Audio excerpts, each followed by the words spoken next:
حضرت بابا بلے شاہ صاحب رحمۃ اللہ علیہ سادات کرام سے تعلق تھا، سید زادے تھے۔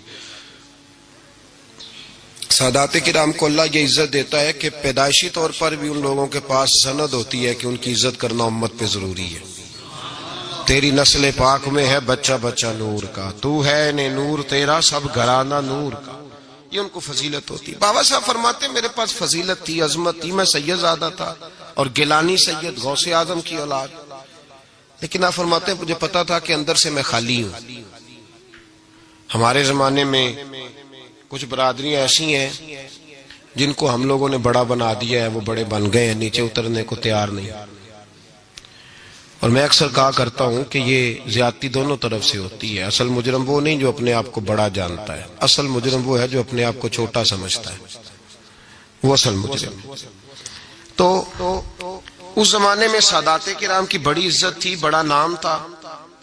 تو بابا صاحب کہتے ہیں میرے گھر میں پیری مریدی تھی، ابا جی بھی پیر، دادا جی بھی پیر، پردادا جی بھی پیر، سارے پیر تھے، لیکن میں جب اپنے دل پہ نظر ڈالتا تھا تو خالی تھا معاملہ، شے کوئی نہیں تھی پاس۔ ہاتھ چموا لینا، نذرانہ لے لینا بات ٹھیک ہے، لیکن نہ علم نہ معرفت، کوئی شے نہیں۔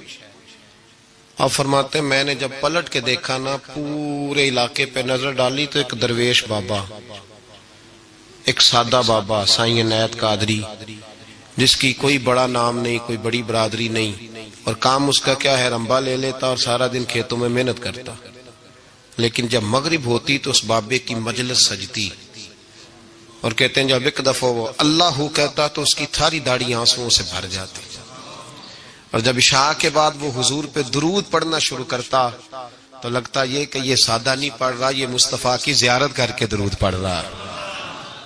فرماتے ہیں میری ساری برادری کو پتا تھا کہ اس کے پاس معرفت ہے، لیکن مسئلہ یہ ہے کہ ہم سید ہیں، وہ رائی ہیں، اب وہاں جائیں بت توڑیں کیسے، ٹوٹتا ہی نہیں، بہت بڑی مصیبت ہے، کیسے ٹوٹے گا؟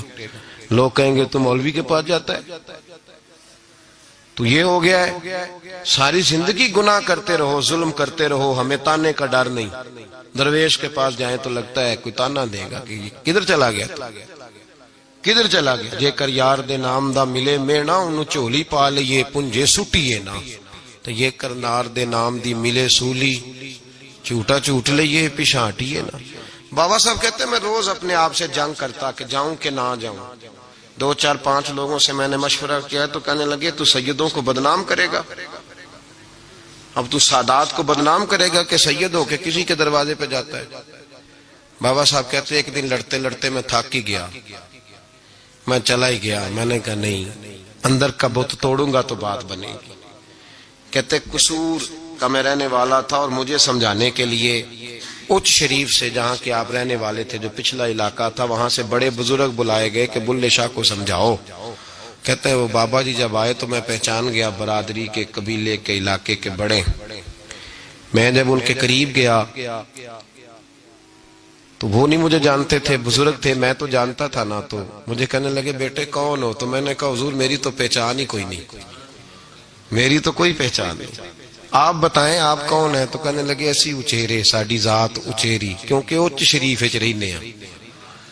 تو اب تو بتا، تو بابا صاحب کہنے لگے اسی قصوری تے ذات بھی قصوری، کیونکہ وچ قصور دے رہنے ہیں، وہ جو چھوٹے تو اپنا قصور مانتے ہیں، ہاں جے کوئی سانو اچا مل جائے تے نیویں ہو بینے ہیں، بات ختم ہو گئی۔